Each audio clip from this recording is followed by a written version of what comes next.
Brian Windhorst on how the Cavs could potentially use the Ricky Rubio hardship exemption that they got at the upcoming trade deadline. So they get, it's about $8+ million that they can use to absorb salary without making it match. But here's Brian Windhorst on what they might be doing with that.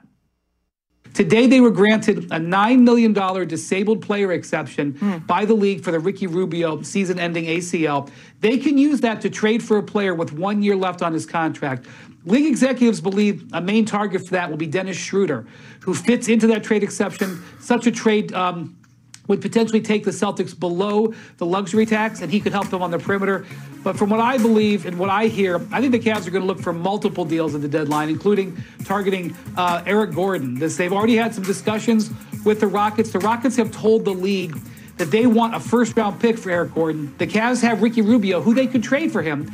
And they also have 3 picks in this draft, 2 high second-round picks and potentially a late first-round pick, depending on their record. I could see them haggling it out with the Rockets towards the deadline. I wouldn't be surprised if they're able to add 2 players between now and February 10th. And there you have it, Mac. I think multiple players is possible. Schroeder, yeah, I'm not sure. If Brian Windhorst says that they're targeting him, they probably are, because his sources are pretty good. But I don't think they're trading Colin Sexton, and I don't think they're trading Isaac Okoro unless they get overwhelmed with a really, really young piece that they feel fits moving forward. Yeah, and Dave, I completely agree with you there, because I look at, the pieces that they have available, and it's not just the Rubio exception that they have. People forget about, last year they traded away JaVale McGee over to the Suns, I believe, or no, to the Nuggets, excuse me. There we go. $4.1 million for a trade exception. So they could fit a player into that as well. But with that Rubio deal, again, they had to fit a player that's an expiring deal. Some of the names that I looked at yesterday and some of the names that I've heard as well, Kendrick Nunn from the LA Lakers could be a possibility depending on what goes down at the deadline there.